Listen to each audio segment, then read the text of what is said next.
He was just a teenager. No formal training, no shoes. And yet for years, he outsmarted local cops, the FBI, border security, and even international law enforcement, stealing planes, boats, and cars, all while leaving behind a trail of bare footprints. This is the strange but true story of Colton Harris-Moore, the Barefoot Bandit. Colton Harris-Moore was born in 1991 on Camano Island, Washington, a sleepy, heavily wooded island in Puget Sound. Picturesque, quiet, isolated. But for Colton, it was far from peaceful. His childhood was marked by poverty and instability. His father was in and out of prison. His mother struggled with alcoholism. Colton's home life was unpredictable, and by age 7, he was already getting into trouble.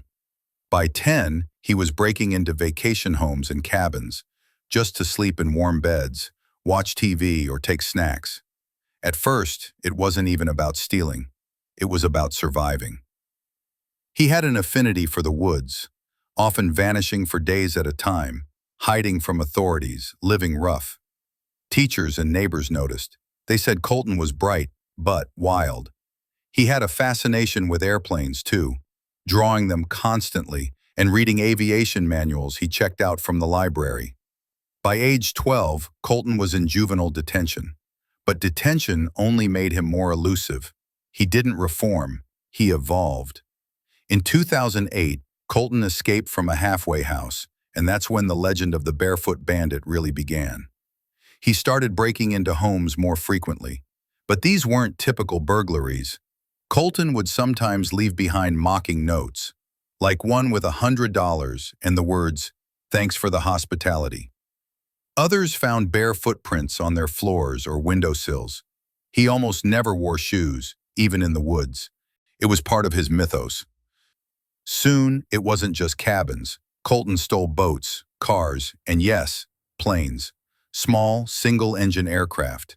He would fly them with no pilot's license, no flight school, just self-taught skill from manuals and simulators. Let that sink in. A teenage fugitive teaching himself to fly, then stealing actual aircraft and taking off across state lines. And it worked. He crash-landed a few, yes, but he always walked away, sometimes barefoot, always gone before police arrived. The press couldn't resist. Neither could the public. By 2009, the Barefoot Bandit was a national and eventually international story. People began selling Team Colton t-shirts. Facebook fan pages popped up. Some saw him as a modern-day folk hero, a teenage outlaw thumbing his nose at the system. Others called him a narcissistic criminal endangering lives. The truth was somewhere in the middle. The FBI joined the hunt. So did local law enforcement across several states. His crimes spanned Washington, Idaho, South Dakota, Indiana, Nebraska, and even into Canada. One night, he allegedly stole a Cessna from an airfield in Indiana and crash-landed it in a cornfield 1,000 miles away. Another time, he took a high-speed boat from Orcas Island and led police on a water chase. Each time, he slipped away. And the public fascination kept growing. He became a symbol of rebellion, of misused genius, of the weird ways we project meaning onto outlaws. But eventually, the law caught up. In 2010, after over 2 years on the run, Colton went big. He stole another plane, this time from Indiana, and flew it over 1,000 miles to the Bahamas, crash-landing it near an airport in Abaco Island. He was now an international fugitive. Authorities in the Bahamas quickly got involved. He broke into a string of stores, trying to survive on the run. Locals reported sightings. Some helped him, others turned him in. For a few weeks, he remained elusive, even in the Caribbean heat, but the net was closing. Finally, on July 11, 2010, Bahamian police spotted him in a stolen boat, trying to flee to Cuba. They fired warning shots. Colton surrendered, raising his hands. He was just 19 years old. His barefoot flight was over.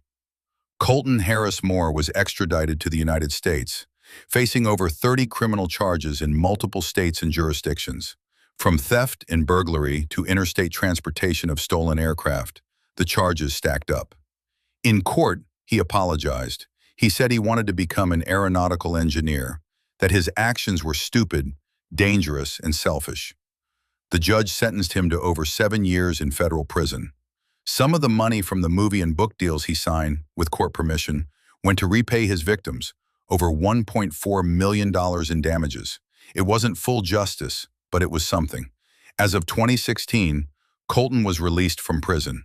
He stayed mostly out of the spotlight since, reportedly working in tech and trying to build a legal path in the aviation world. Ironically, the very world he once trespassed into from the sky. The story of the Barefoot Bandit isn't just about crime, it's about myth-making. Why do we romanticize outlaws? What makes a poor teenager stealing to survive into a cultural icon? Maybe it's the raw audacity of his crimes. Maybe it's the anti-establishment fantasy. Or maybe we just like a story that's stranger than fiction. Colton's tale is one of pain, intelligence, rebellion, and desperation, all set against the foggy backdrop of the Pacific Northwest.